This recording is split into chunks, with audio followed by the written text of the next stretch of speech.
നമ്മളിനൊന്ന് ഇതിനകത്ത് സ്പീഡൊന്ന് കാണിച്ചു തരാം കേട്ടോ. ഇവിടുന്ന് എടുത്തോട്ടുള്ള സ്പീഡൊന്ന് കാണിച്ചത്.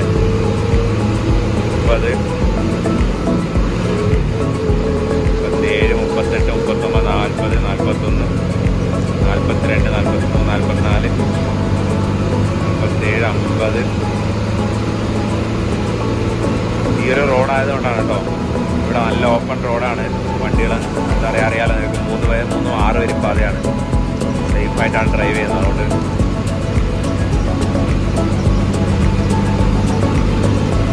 70.